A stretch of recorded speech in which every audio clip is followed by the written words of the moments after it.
সেনাবাহিনীকে জনগণের মুখোমুখি দাঁড় করানোর চেষ্টা চলছে, অভিযোগ তারেক রহমানের। সবাইকে সতর্ক থাকার আহ্বান। নোয়াখালীর হাতে এনসিপি নেতা হান্নান মাসুদের পথসভায় হামলা, আহত বেশ কয়েকজন, প্রতিবাদে রাজধানীতে বিক্ষোভ। ধোয়া মাথা শেষে পুরোপুরি প্রস্তুত জাতীয় স্মৃতিসৌধ, মহান স্বাধীনতা দিবসে শ্রদ্ধা জানাবেন রাষ্ট্রপতি, প্রধান উপদেষ্টা সহ সর্বস্তরের মানুষ। এতে বাংলাদেশ ব্যাংক নতুন নোট না ছাড়লেও ব্যাংকের নিচে বিক্রি হচ্ছে দেদারসের, সংকটের অজুহাতে চড়া দাম, অসন্তোষ ক্রেতার। ঈদগাহে কেরানীগঞ্জে নোংরা পরিবেশে দেদারসে তৈরি হচ্ছে সেমাই, নেই বিএসটিআই কিংবা নিরাপদ খাদ্য অধিদপ্তরের অনুমোদন। ঈদ সামনে রেখে লক্কর ছক্কর বাস মেরামতে ব্যস্ত সাভার নোয়াখালীর ওয়ার্কশপ, ফিটনেসবিহীন যান সড়কে নামলে দুর্ঘটনার শঙ্কা। এবং এএফসি এশিয়ান কাপের বাছাই পর্বে আজ স্বাগতিক ভারতের বিপক্ষে মাঠে নামবে বাংলাদেশ, জয়ের ব্যাপারে আত্মবিশ্বাসী হামজা আরা।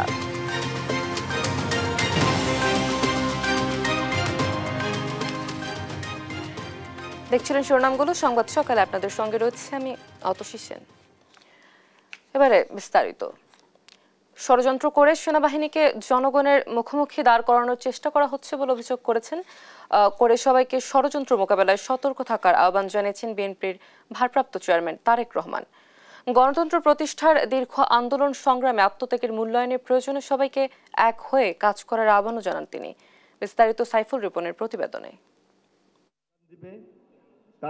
বিশিষ্টজন সাংবাদিকদের সম্মানে সোমবার রাজধানীর লেডিস ক্লাবে ইফতার ও দোয়া মাহফিলের আয়োজন করে বিএনপির মিডিয়া সেল।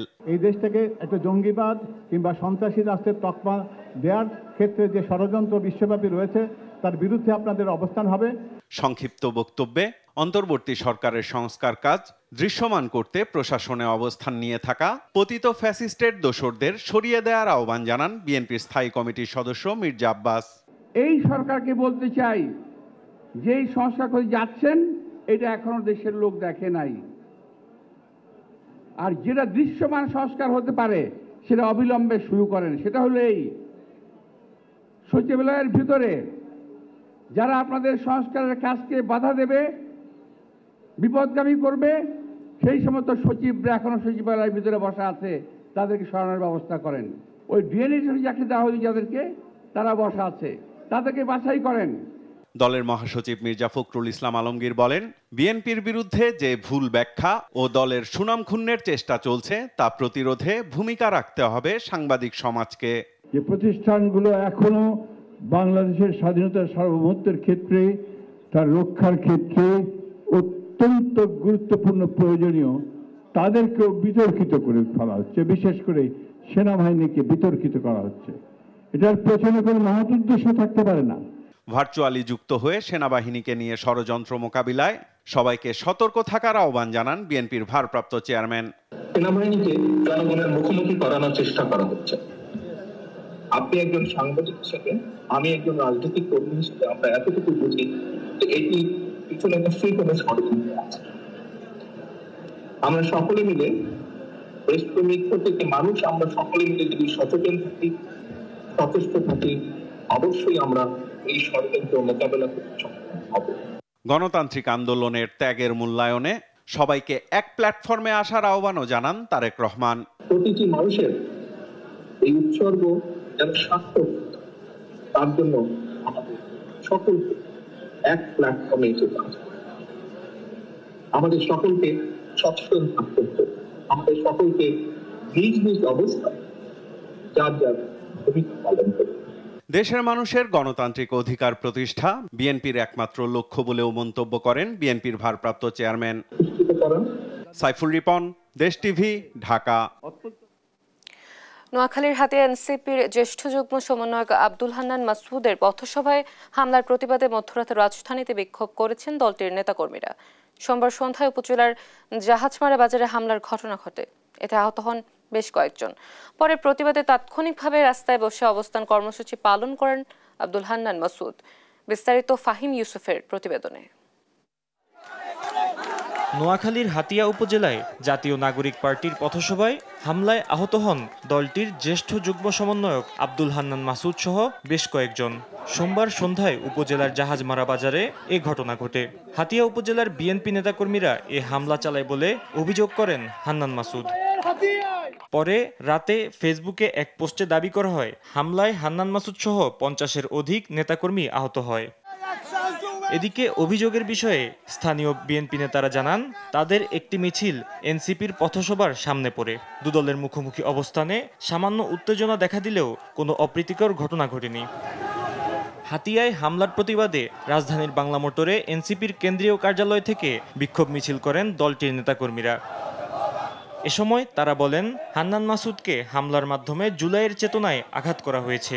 এছাড়া 24 ঘন্টার মধ্যে হামলাকারীদের গ্রেপ্তার না করলে কঠোর কর্মসূচির হুঁশিয়ারি দেন নেতাকর্মীরা। জুলাইয়ের নেতাদের উপরে হামলা মানে জুলাইয়ের চেতনাকে, জুলাইয়ের যে সংস্কারের রাজনীতিকে, জুলাইয়ের যে গণতান্ত্রিক আকাঙ্ক্ষা নিয়ে জুলাই সংগঠিত হয়েছিল তার উপরে হামলা করা। আব্দুল হান্নান মাসুদকে যারা রক্তাক্ত করেছে তাদেরকে 24 ঘন্টার মধ্যে গ্রেফতার করতে হবে। পরে হামলার নিন্দা জানিয়ে এনসিপির সিনিয়র যুগ্ম আহ্বায়ক সামান্তা শারমিন বলেন গণঅভ্যুত্থানের শক্তির ঐক্যে ফাটল ধরাতে তাদের উপর হামলা চালানো হয়েছে। বড় রাজনৈতিক দল বিএনপির এক ধরনের একচ্ছত্র আধিপত্য আছে। তারা বারবার বলছেন যে এই সরকার তাদের না, বলছেন যে এই সরকার শুধুমাত্র ছাত্রদের। আমরা জানতে পেরেছি যে এই ধরনের সম্পৃক্ততা আছে। যদি এই ধরনের কোনো রাজনৈতিক সম্পৃক্ততা থাকে তাহলে সেটা খুঁজে বের করা হোক এবং সেটা উন্মুক্ত করা হোক। আইনি প্রক্রিয়ায় হামলাকারীদের শাস্তি নিশ্চিত করতে হবে বলেও মন্তব্য করেন সামান্তা শারমিন। এটা ফৌজদারি অপরাধের মধ্যে পড়ে। ফাহিম ইউসুফ, দেশ টিভি, ঢাকা। মহান স্বাধীনতা দিবস উপলক্ষে এর মধ্যে সব প্রস্তুতি সম্পন্ন করেছে গণপূর্ত বিভাগ। নিরাপত্তার জন্য প্রস্তুত রয়েছে আইন শৃঙ্খলা রক্ষাকারী বাহিনীও। স্বৈরাচারী সরকারের পতনের পর স্মৃতিসৌধ থেকে সরিয়ে ফেলা হয়েছে শেখ মুজিবুর রহমানের ভিত্তিপ্রস্তর ফলক সহ সব প্রতিকৃতি। সহকর্মী দেওয়ান ইমনের পাঠানো তথ্যছবিতে জানাচ্ছেন সালমা জাহান। 1971 সালের 25শে মার্চ রাতে পাকিস্তানি সামরিক বাহিনী নিরপরাধ ও ঘুমন্ত বাঙালির উপর চালায় নির্মম হত্যাযজ্ঞ। পাকিস্তানি হানাদার বাহিনীর বিরুদ্ধে প্রতিরোধ গড়ে তোলে এদেশের মানুষ। 26 মার্চ আসে স্বাধীনতার ঘোষণা, শুরু হয় মহান মুক্তিযুদ্ধ। সারা দেশে ওড়ে স্বাধীন বাংলার পতাকা। মহান স্বাধীনতা দিবস উপলক্ষে জাতীয় স্মৃতিসৌধের সৌন্দর্য বর্ধন সহ ধোয়া মোছার কাজ এরই মধ্যে শেষ করেছে গণপূর্ত বিভাগ। জাতির শ্রদ্ধা নিবেদনের জন্য এখন পুরোপুরি প্রস্তুত জাতীয় স্মৃতিসৌধ। 26শে মার্চ উপলক্ষে ফুলের কাজ করতেছি, বিভিন্ন ধরনের টপ লাগাইতেছি, সাজগোজ করে রাখা। এটা আমাদের 26শে মার্চ যে একটা স্বাধীনতা দিবস উদযাপিত হতে যাচ্ছে সেই উপলক্ষে আমরা এখানে সারা বছর কাজ করে যে মজা না পাই, কোনো অনুষ্ঠানের যে সময় যে কাজটা করা হয় এই কাজ করতে আমার মনটা খুব ফ্রেশ হয়ে যায়, ভালো লাগে। সাভার স্মৃতিসৌধ মহামান্য রাষ্ট্রপতি, মাননীয় প্রধান উপদেষ্টা, মাননীয় উপদেষ্টা মণ্ডলী সহ লক্ষ লক্ষ জনতার শ্রদ্ধা নিবেদনের জন্য পুরোপুরি প্রস্তুত রয়েছে। মহান স্বাধীনতা দিবস উপলক্ষে রাষ্ট্রপতি মোহাম্মদ শাহাবুদ্দিন ও অন্তর্বর্তী সরকারের প্রধান উপদেষ্টা ডক্টর মোহাম্মদ ইউনুস শ্রদ্ধা জানানোর পর জাতীয় স্মৃতিসৌধ সর্বসাধারণের জন্য উন্মুক্ত করা হবে। প্রস্তুত রয়েছে আইন শৃঙ্খলা রক্ষাকারী বাহিনী। সূর্যোদয়ের সাথে সাথে হলো যে রাষ্ট্রপ্রধান, সরকার প্রধান থেকে শুরু করে রাষ্ট্রের যারা গুরুত্বপূর্ণ ব্যক্তিবর্গ রয়েছেন তারা শ্রদ্ধা জানাতে আসবেন। উপজেলা প্রশাসনের পক্ষ থেকে যে সকল পদক্ষেপ গ্রহণ করা দরকার ইতিমধ্যে আমরা গ্রহণ করেছি। স্বৈরাচারী সরকারের পতনের পর স্মৃতিসৌধ থেকে সরিয়ে ফেলা হয়েছে শেখ মুজিবুর রহমানের ভিত্তিপ্রস্তর ফলক সহ সব প্রতিকৃতি। মুক্তিযুদ্ধ ও জুলাই আন্দোলনের শহীদদের স্বপ্ন বাস্তবায়নের প্রত্যয়ে এবার দিবসটি পালিত হবে। নিউজ ডেস্ক, দেশ টিভি। ঈদে বাংলাদেশ ব্যাংক নতুন নোট না ছাড়ার ঘোষণা দিল। মতিঝিলে কেন্দ্রীয় ব্যাংকের নিচে দেদারসে বিক্রি হচ্ছে নতুন টাকা, যেখানে সংকটের অজুহাত দেখিয়ে চড়া দামে পকেট কাটা হচ্ছে ক্রেতার। এই সিন্ডিকেটের পেছনে বাংলাদেশ ব্যাংকের কর্মকর্তাদেরই দোষের ভুক্তভোগীরা। সহকর্মী তন্দ্রা তারুণের রিপোর্ট। ক্যামেরা দেখেই পালানোর চেষ্টা, নতুন নোট বিক্রির প্রশ্নে মুখ খুলতে নারাজ বিক্রেতারা। মতিঝিল আর গুলিস্তানের চিত্র এটি, মুখ বন্ধ তবে ব্যবসা কিন্তু জমজমাট। এবারের ঈদে বাংলাদেশ ব্যাংক নতুন নোট না ছাড়ার ঘোষণা দিলেও মতিঝিলে কেন্দ্রীয় ব্যাংকের নিচেই চলছে নতুন নোটের কারবার। সারি বেঁধে চলছে চড়া দামে গত বছরের নতুন নোটের বেচাকেনা। ব্যাংক টাকা ছাড়া নেই, ও সবিলুরাই আমরা বেশি দামে কিনতেছি, বেশি দাম বেচতেছি। অন্যান্য বছর আমরা ঈদে 200 টাকা, 250 টাকা, সর্বোচ্চ 300 টাকা বিক্রি করছি। আর এইবার এখন আমরা বান্ডিল বিক্রি হইতেছে 600 টাকা, 700 টাকা। এসব বিক্রেতারা 5 টাকার বান্ডেল 150 টাকা থেকে 200 টাকা, 10, 20 ও 50 থেকে 200 টাকার প্রতিটি বান্ডেলে বেশি নিচ্ছেন 450 টাকা থেকে 750 টাকা পর্যন্ত।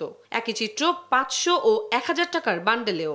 গত সপ্তাহে শুনে গেছি 20-600, আর এই সপ্তাহে শুনলাম যে 20-700। 20 টাকার বান্ডিল আপনার 750 টাকা এক্সট্রা, 10 টাকার বান্ডিল আপনার 650 টাকা এক্সট্রা দিতে হয় তাদের। তবে প্রশ্ন হলো এত নতুন নোট তাদের কাছে এলো কোথা থেকে? আমরা ব্যাংকে গেলে পাই না, ওরা ব্যাংকে গেলে পাই না, ওরা পায়। কোনো না কোনো মাধ্যমে এখানে আসছে, কোনো না কোনো কর্তৃপক্ষ তাদেরকে হেল্প করতেছে। পাবলিকে নিয়ে রাখছে, ব্যাংকের আরো কর্মকর্তারা নিয়ে রাখছে, বিভিন্ন লোক নিয়ে যায়। আমরা কে স্টাফ, কে ব্যাংকের লোক, কে পাবলিক, আমরা তা তো জানি না। আমরা টাকা পাই, কিনে রাখি। ঈদ সামনে রেখে ব্যাংক থেকে নতুন নোট না পেয়ে বাধ্য হয়ে বেশি টাকা দিয়ে এসব নোট কিনছেন বলে জানান ক্রেতারা। তবে বাংলাদেশ ব্যাংকের বাইরে বসে সিন্ডিকেটের এমন দাপটের সাথে নোট বাণিজ্য আর জনভোগান্তিতে ব্যাংকের কর্মকর্তাদেরকেই দুষছেন তারা। নতুন টাকা মার্কেটে ছাড়ছে না, অবশ্যই ভোগান্তি। সাধারণ মানুষ বিক্রি করে না, ব্যাংকই ছাড়ে টাকা। এই টাকাটা দিচ্ছে আপনি মনে করেন জিএম আছে, জিএম বড় বড় যে লেভেল আছে, এদের পিয়ন দিয়ে টাকাটা এনে বিক্রি করে। বরাবর তো দেখি যে টাকা বান্ডিল দিয়া ব্যাগ করে দেওয়া যায়। নতুন টাকা ছাড়ি নাই, তাহলে এগুলো কোথা থেকে আসলো? এগুলো কি বাতাসের সাথে উড়ে আসছে এখানে? বাজারে নতুন নোটের এই অস্বাভাবিক লেনদেন ঠেকাতে কঠোর পদক্ষেপ নিতে হবে বাংলাদেশ ব্যাংকেই বলছেন অর্থনীতি বিশেষজ্ঞরা। এগুলোর সাথে ডেফিনেটলি বাংলাদেশ ব্যাংকের কিছু কর্মকর্তা কর্মচারী এবং স্পেশালি ব্যাংকগুলোর ক্যাশ ডিপার্টমেন্টে যারা কাজ করে, বাংলাদেশ ব্যাংকের কর্মকর্তাদের এটা নজরে আসা উচিত যে তাদের চোখের সামনে তাদের ক্যাম্পাসের নিচেই এই সমস্ত নোটগুলো এত হাইলি ডিসকাউন্ট রেটে বিক্রি হচ্ছে, এগুলো তাদের তো একটু বাধা দেওয়া উচিত। সাপ্লাই চেইন ম্যানেজমেন্টটা যেভাবে ব্যবস্থাপনাটা হওয়া উচিত সেরকম হচ্ছে না বলে আমার ধারণা। নতুন নোটের এই অবৈধ বাণিজ্য শুধু ক্রেতাদের জন্য ভোগান্তির কারণ নয়, আর্থিক ব্যবস্থার জন্য হুমকি বলে মনে করছেন বিশেষজ্ঞরা। কিছু সংখ্যক মানুষ এই ব্যবসার সাথে যারা জড়িত। তন্দ্রা তারণ্য, দেশ টিভি, ঢাকা। সাথে নোংরা অস্বাস্থ্য পরিবেশ আর মানের বালাইছড়া ঈদকে সামনে রেখে সেমাই তৈরি করছে কিছু অসাধু ব্যবসায়ী। নেই বিএসটিআই কিংবা নিরাপদ খাদ্য অধিদপ্তরের অনুমোদন, তবুও দিব্যি এসব সেমাই তৈরি করে পৌঁছে যাচ্ছে ভোক্তাদের কাছে। শাহাদাত নিশোদের ধারাবাহিক প্রতিবেদনের আজ প্রথম পর্ব। ঈদ আসলে সবার আগে পছন্দের খাবারের তালিকায় থাকে বাংলা সেমাই কিংবা লাচ্ছা সেমাই। তবে সস্তা দামে কিনে যে সেমাই খাচ্ছেন তার উৎপাদন দৃশ্য দেখে অভুক্তি আসবে যে কারো।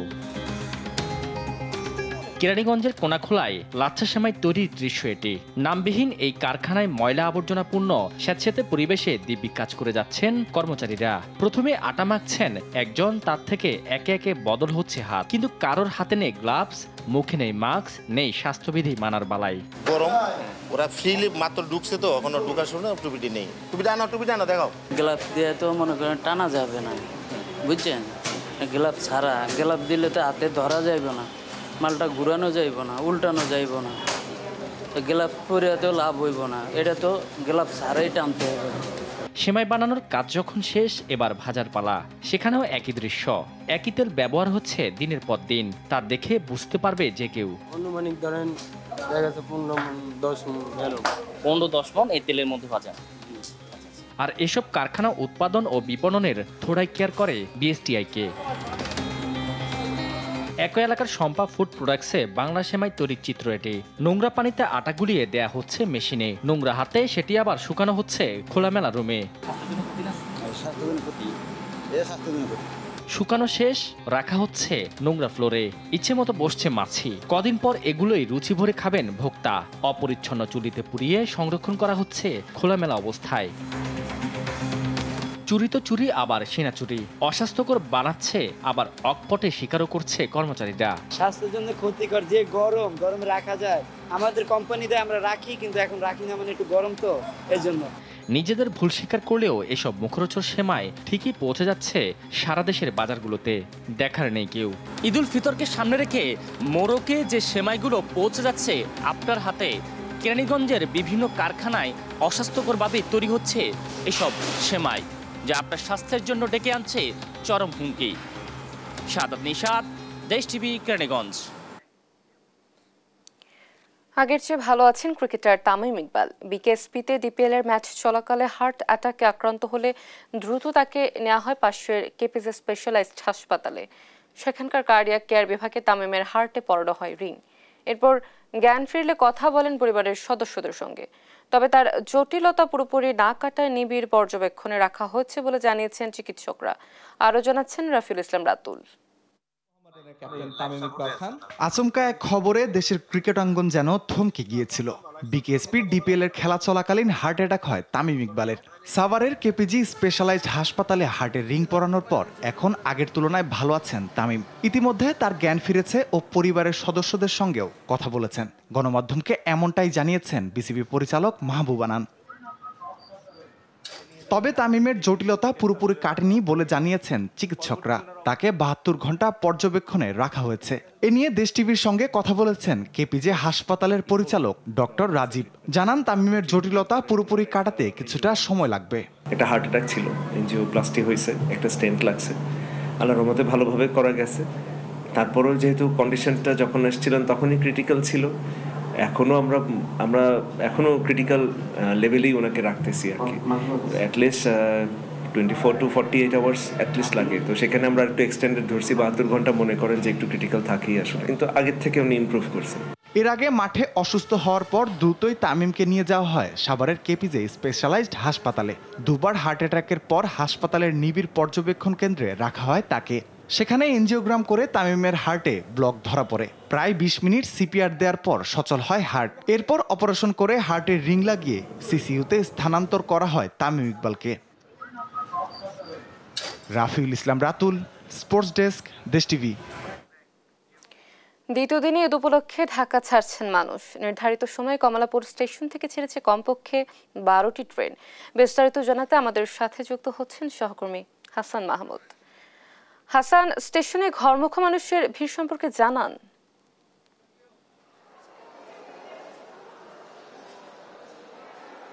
অতসী, আপনাকে ধন্যবাদ। যেমনটা বলছিলেন যে ইতিমধ্যে কিন্তু কমপক্ষে 12টি ট্রেন ছেড়ে গিয়েছে এবং সেখানে যেমন অন্তনগর ট্রেনগুলো রয়েছে তেমনি কিন্তু লোকাল ট্রেনগুলো ওখানে ছেড়ে যাচ্ছে। তবে এবার ঈদ যাত্রার যেটি স্বস্তির বিষয় হচ্ছে, এখন পর্যন্ত কিন্তু সব ট্রেনই সময় মতো ছেড়ে গিয়েছে এবং কোনো ট্রেন কিন্তু 1 মিনিটও বিলম্ব করেনি। এর আগে কিছুক্ষণ আগে যেটি দেখলাম যে আমরা রংপুর এক্সপ্রেস ট্রেনটি ছেড়ে গিয়েছে, সেটি কিন্তু জাস্ট 9টা 10 মিনিটে ছেড়ে গিয়েছে। 9টা 10 মিনিটে যাওয়ার কথা ছিল, ঠিক 9টা 10ই ছেড়ে গিয়েছে। এবং বাকি যেসব ট্রেন সেগুলোও কিন্তু সময় মতো স্টেশনে আসছেন এবং সেগুলো কিন্তু যথাসময়ে এখান থেকে ছেড়ে যাচ্ছে এবং এমনটা কিন্তু আমরা দেখতে পাচ্ছি। এবং দেখতে পাচ্ছিলাম যে এর আশেপাশে যেসব জায়গা রয়েছে সেগুলো কিন্তু যথেষ্ট নিরাপত্তা ব্যবস্থা জোরদার করা হয়েছে এবং রেল স্টেশনের যেসব নিরাপত্তা কর্মী রয়েছে তাদের পাশাপাশি কিন্তু আইনশৃঙ্খলা রক্ষাকারী বাহিনীদের সঙ্গে র্যাব পুলিশের কিন্তু বিশেষ টহল দল তারাও কিন্তু এখানে টহল দিচ্ছে আমরা দেখতে পাচ্ছি। এবং ফলে নিরাপত্তা কোনো ধরনের ঝুঁকি যাতে তৈরি নয় সে ব্যাপারে কিন্তু রেলওয়ে কর্তৃপক্ষ সর্বোচ্চ তৎপরতা দেখাচ্ছে। আমরা দেখতে পাচ্ছিলাম যে এখন পর্যন্ত ট্রেনে অতিরিক্ত যাত্রী হয়ে যাওয়ার খুব বেশি সুযোগ কিন্তু আমরা দেখছি না এবং সেখানে স্টেশনে ঢোকার ক্ষেত্রে কয়েক স্তরের নিরাপত্তা যেমন জোরদার করা হয়েছে তেমনি টিকিট চেকিং ছাড়া আসলে কাউকে ভিতরে প্রবেশ করতে দেওয়া হচ্ছে না, সেখানে কিন্তু বড় ধরনের কঠোরতা দেখানো হচ্ছে। একই সাথে যারা স্ট্যান্ডিং টিকিট সেগুলো কিন্তু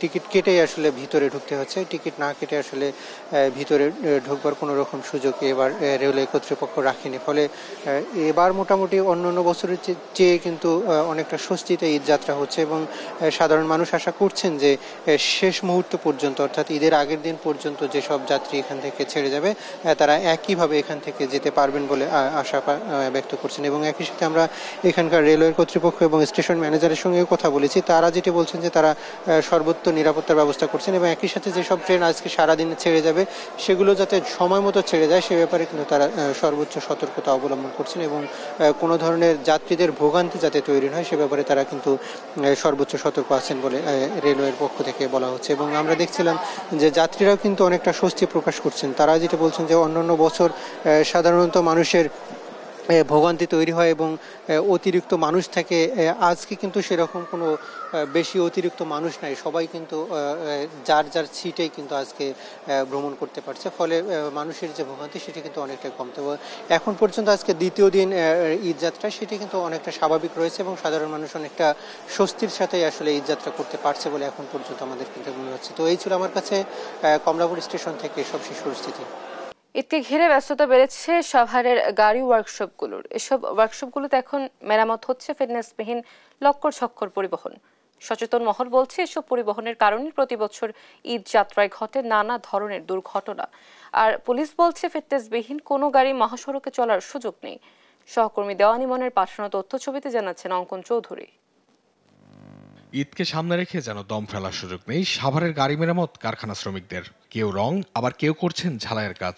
লক্কর আর দুর্ঘটনা শিকার গাড়িগুলোকে জোড়াতেল দিয়ে সড়কে নামাতে চলছে এই তৎপরতা। সাভারের নায়ারহাট, শ্রীপুর, হেমায়তপুর ও আমিনবাজার মিলিয়ে প্রায় অর্ধশতাধিক ওয়ার্কশপে চলছে এমন কর্মযজ্ঞ।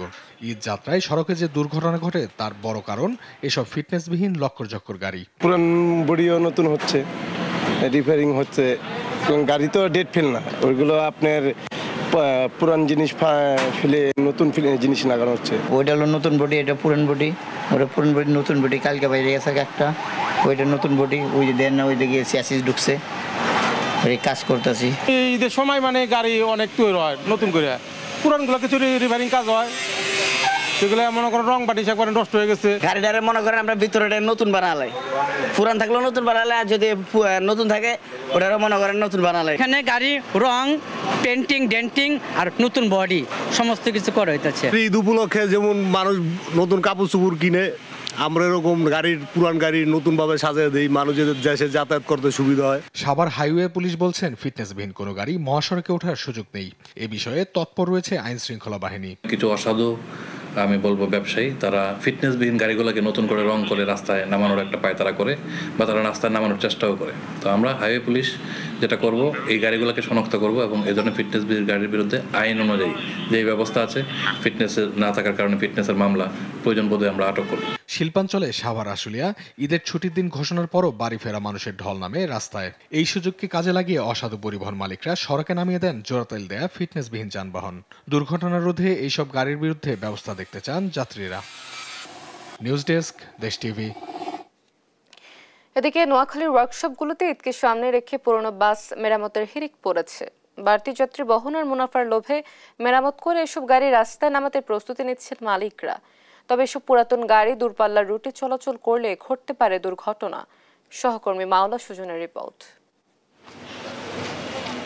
বাসের রং জ্বলে গেছে, বডি নষ্ট হয়ে গেছে, আবার কোনোটির ইঞ্জিনের ত্রুটি, গাড়ির অন্যান্য যন্ত্রাংশের লক্ষ্যর অবস্থা। তবুও ঈদ ঘিরে এসব পুরানো বাস রাস্তায় নামাতে দিনরাত চলছে মেরামত কার্যক্রম। এমন অবস্থা নোয়াখালীর ওয়ার্কশপগুলোতে, যেন দম ফেলার ফুরসত নেই শ্রমিকদের। ঈদ যাত্রায় বাড়তি যাত্রী পরিবহন করতে কোনো রকম মেরামত করেই রাস্তায় নামানো হবে এসব বাস। নোয়াখালী থেকে ঢাকা, চট্টগ্রাম, বগুড়া, চাঁপাইনবাবগঞ্জ, সিরাজগঞ্জ, রাজশাহী সহ অনেক রুটের বাস চলাচল করে। এসব রুটের বাসেই এখন মেরামতের কাজ চলছে। পুরানো গাড়িগুলোকে মেরামত করে নতুনের মতো করা হচ্ছে। ঈদের বাজারে যাত্রী আকৃষ্ট করতে বাসের ডেকোরেশন ও রং সহ প্রয়োজনীয় মেরামত কাজ করা হচ্ছে। বিভিন্ন ত্রুটি থাকার কারণে আমরা এগুলো কাজ করি, রং করি, ঝকঝকে করে যাত্রী ভাইদের জন্য ভালো করে দেখার জন্য। যাত্রী কম হয়, প্যাসেঞ্জার হয় না, যার কারণে মালিকেরা গাড়িগুলো বসে কাজ করা। এই গাড়িগুলো আমরা রিপেয়ারিং এর কাজ আছে, রঙের কাজ আছে, বডির কাজ আছে, আমাদের লস দেখে আমরা এই গাড়িগুলো বসায় কাজ করাইতেছি। ফিটনেসবিহীন গাড়ি যাতে রাস্তায় চলাচল করতে না পারে সেদিকে সজাগ দৃষ্টি রাখছে বিআরটিএ। এসব বিষয়ে বিআরটিএর অভিযান চলছে এবং তা অব্যাহত থাকবে। ফিটনেসবিহীন গাড়ি যাতে চলাচল করতে না পারে সেই লক্ষ্যে নোয়াখালী জেলা প্রশাসন, পুলিশ বিভাগ এবং ট্রাফিক ইউনিট এবং বিআরটিএ নোয়াখালীর সমন্বয়ে মোবাইল টিম সার্বক্ষণিক সচল থাকবে। একই কথা জানালেন নোয়াখালীর ট্রাফিক পুলিশ পরিদর্শক। ফিটনেসবিহীন গাড়ির ব্যাপারে আমাদের অভিযান অব্যাহত আছে এবং ভবিষ্যতে অব্যাহত থাকবে। ঈদের যাত্রা সুন্দর, নিরাপদ এবং দুর্ঘটনা মুক্ত হবে, এমনটাই প্রত্যাশা সবার। মাওলা সুজন, দেশ টিভি, নোয়াখালী।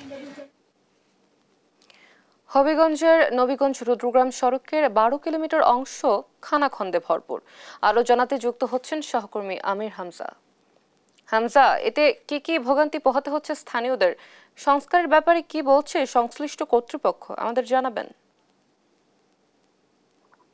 সবশেষ 2018 সালে এই নবীগঞ্জ রুদ্রগ্রাম সড়কের সংস্কার কাজ, অর্থাৎ প্রায় 9.5 কোটি টাকা ব্যয়ে এই 10 কিলোমিটার সড়কের সংস্কার কাজ হয়েছিল এবং এরপর আর কিন্তু বিগত দিন কিন্তু এরপর এই সড়ক দিয়ে যে সংশ্লিষ্ট যে কর্তৃপক্ষ তাদের আর নজর পড়েনি।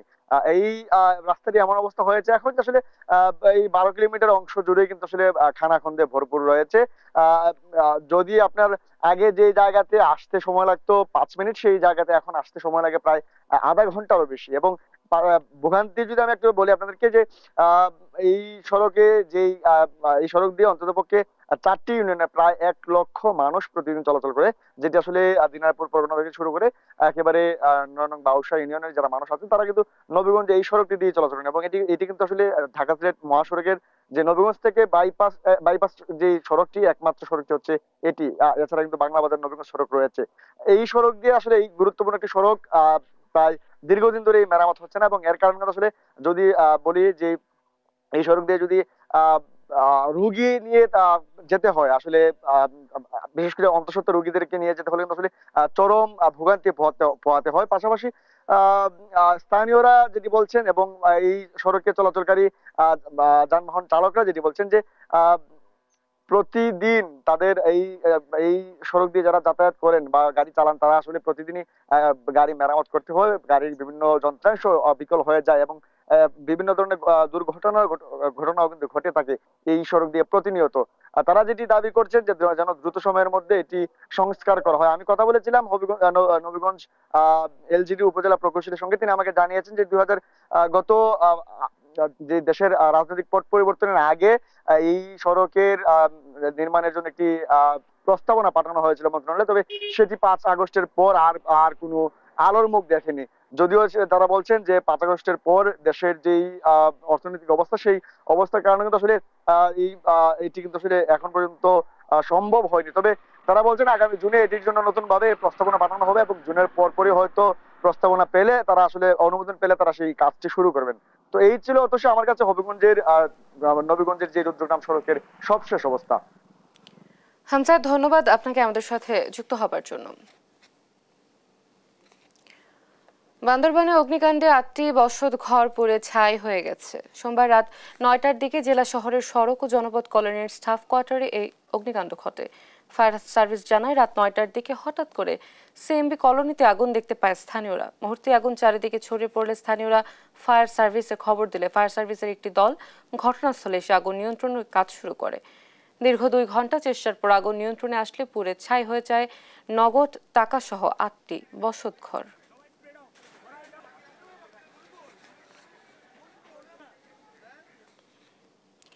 প্রায় 48 ঘন্টা পর নিয়ন্ত্রণে সুন্দরবনের আগুন। পুরোপুরি নিশ্চিত হতে ড্রোন উড়িয়ে পরীক্ষা চালাচ্ছে বন বিভাগ।